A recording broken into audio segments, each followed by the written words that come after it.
இந்த 5 அனுபவங்களையும் ஒவ்வொரு காவலும் தன்னுடைய வாழ்க்கையுடைய எரியான உண்மையாக கடைபிடிக்கிற பொழுது நாம் உங்களுடைய எல்லையை நிச்சயமாக கொண்டு மாட்டோம். கொல்லாமை எல்லாமே சிந்தித்தான் இருக்கோம். தாராளமாக நாங்கள் எதுவும் எல்லாம் கொண்டு கூட சாப்பிட்றதில்லை. நாங்கள் வெங்காயம் கூட சொல்ல மாட்டோம். 6 இல்லை 5 50 ஆளே சாப்பிட மாட்டோம். இதனால நாங்கள் ரொம்ப கரெக்டாக இருந்துட்டு இருக்கோம் அப்படிங்கிற மாதிரியான நன்மை நாம் இருக்கலாம். கொல்லாமை என்பது ஏதோ உயிரை கொண்டு புதிப்பது மாற்றமல்ல, வார்த்தைகளாலே கூட உங்களை மறுத்தெடுக்கிற மாதிரி நான் இங்கே பேசிக்கொண்டே இருக்கலாம். கடைசி முழுமையாக மனசுக்குள்ள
பதவியில் இருந்து கொண்டிருந்தாலும் இவர் நினைத்துக் கொண்டிருப்பார் பேசினார்.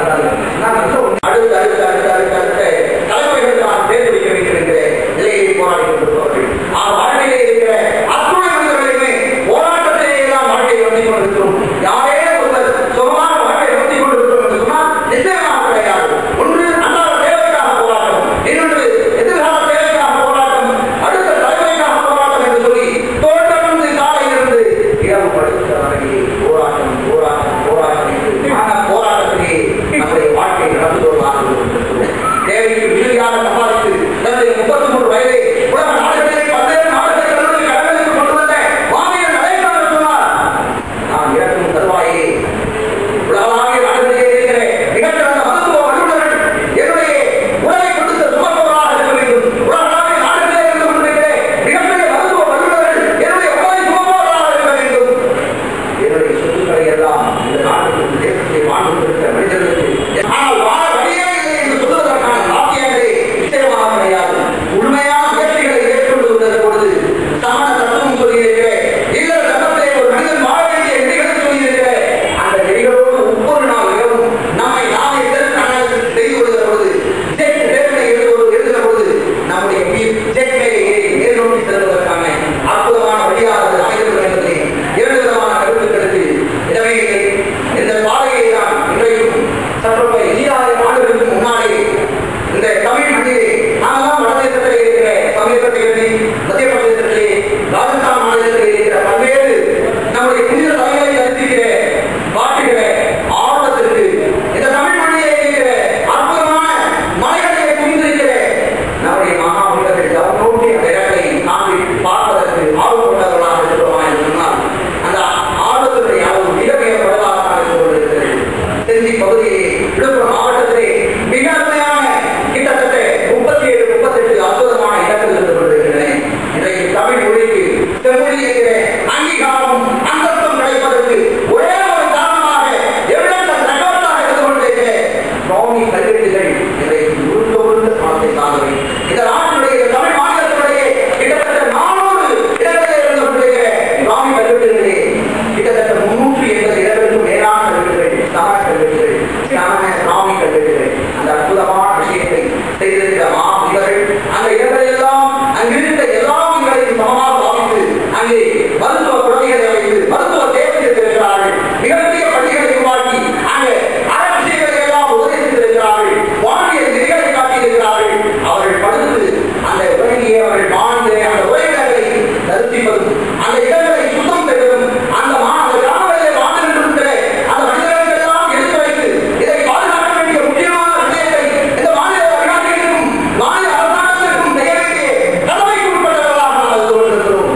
வாழ்வதும் எனக்காகவும் என்னுடைய குடும்பத்திற்காகவும் எண்ணத்தை ஒரு பக்கம் திருப்பிவிட்டு தன் வீடு தன் வீடு தாங்கும் செல்வோம் சின்னதொரு கடுவோடு உள்ளம் கொள்வோம் என்பதை தான் கற்றுக்கொள்வதை பாரதியின் ஆத்மாவுடைய பாவேந்தர் பாரதிதாசன் அந்த பாவேந்தர் பாரதிதாசன் சொன்ன வரிகளை போல் நாம் நம்முடைய அற்புதமான இயக்கத்திலே இதை நான் இயக்கமாக நான் நினைக்கிறேன். ஒரு மதமாக ஏனென்று சொன்னால் எந்த நெறிகளுக்கு உட்பட்டு எவன் ஒருவர் இருக்கிறானோ அவனை சமணன் என்று சொல்லும் என்று திருவி கல்யாண சுந்தரன் அவர்கள் எழுதியிருக்கிறார்கள். இந்த வாழ்வியல் நெறிகளோடு வாழ்கிறவன்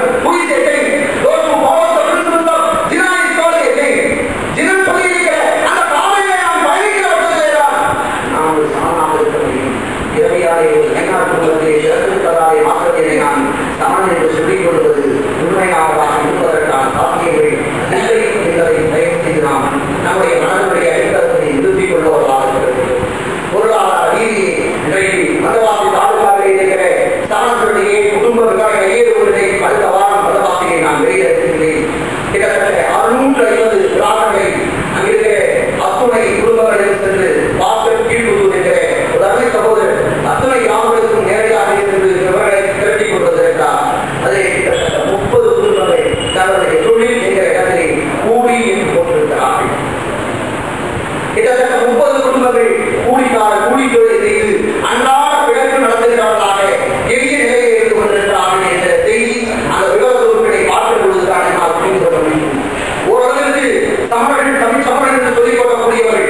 கம்பீரமான கூட்டமாக அமைகின்ற நம்பிக்கை பேசாதே. ஒரு 15 வருடங்கள் கழிந்தவர்கள் அத்தனை பேர் சொந்தமாக நகர ஆரம்பித்தார்கள். அடுத்தவரிடத்தை சிறத்தை கேட்டபோது நீ ஏதாவது வாக்குறுதிகளா எல்லாரும்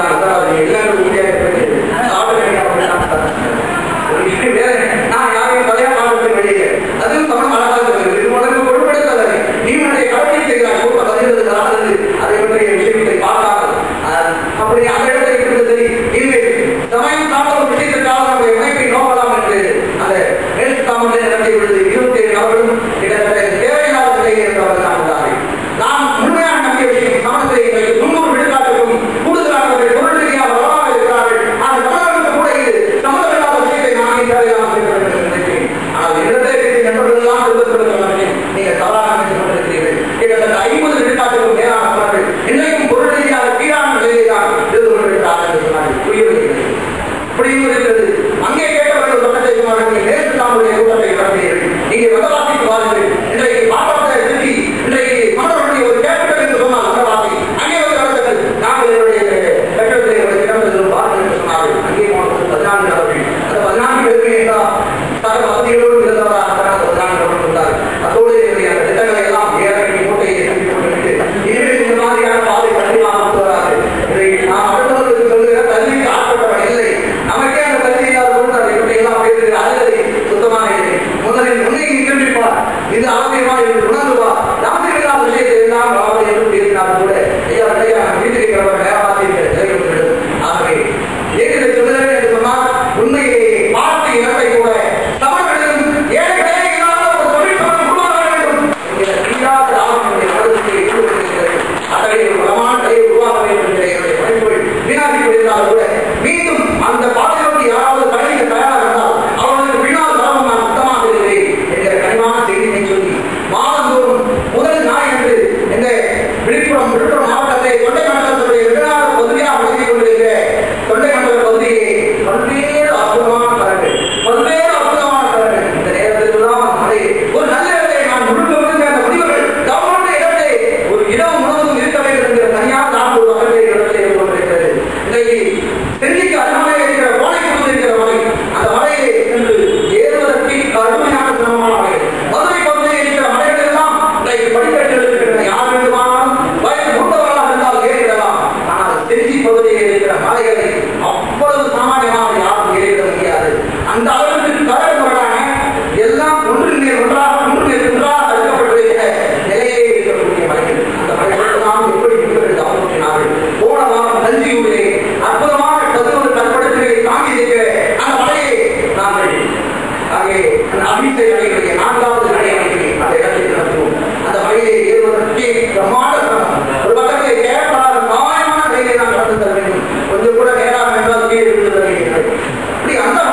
பயணிக்க வேண்டும் என்பதை சொல்லாமல் சொல்பவர்களாக வாழ்ந்து நான் சொல்லியிருக்கிற அந்த வாழ்க்கை பாதுகாப்பை பயணிப்போம் என்ற பணிவான வேண்டுவதை சொல்லி மாதம் ஒருமுறை அகிம்சைகளை முதல் ஞாயிற்றுக்கிழமை என்று அருமையாக நடத்தி கொண்டிருக்கிறது. அகிம்சைகளில் ஒவ்வொருவரும் உங்களுடைய வருகை மூலமாக பங்களிக்க வேண்டும். அடுத்த மாதம் 1 மாதத்திலே 4ஆம் தேதி மே மாதத்திலே வருகிற அந்த நிலைக்கு இங்கே சொத்து மாதம் இந்த இடத்தில் எல்லோரும் ஒன்று சேர்ந்து நாம் இந்த நல்ல வாய்ப்பை சந்திக்க ஒரு அத்தனை எல்லா சமண இளைஞராக இருந்து அவருக்கு இருக்கின்ற ஏற்றம் தாக்கம் அவர் எடுத்துக்கொண்ட முயற்சிகள் ஏற்பட்ட இடையூறுகள் இதெல்லாம் ரொம்ப அழகா சொல்ல பேசினாங்க. இன்னைக்கு இப்போ உங்களுக்கே தெரியும், இந்த சென்னை மாநகரத்தில் வந்து ஒரு டைரக்டர் ஒன்று போகும். கிட்டத்தட்ட 100 குழாய்களை அகிம்சை என்ற பெயரில் குறிக்கப்பட்ட குழாய்களை அவர் தேவமா என்கிற அந்த தொகையில் வைத்திருக்கிறார்கள். அத்துணை நடையாளர்களும் கடந்த முறை கட்சியில் சென்றபொழுது அந்த அகிம்சை குழாயை அணிந்து கொண்டு வந்த பொழுது அகிம்சை அணிவுக்கே ஒரு வித்தியாசமான இடமாக அமைந்தது. என்னுடைய விஞ்ஞான பணிவான திருவருள்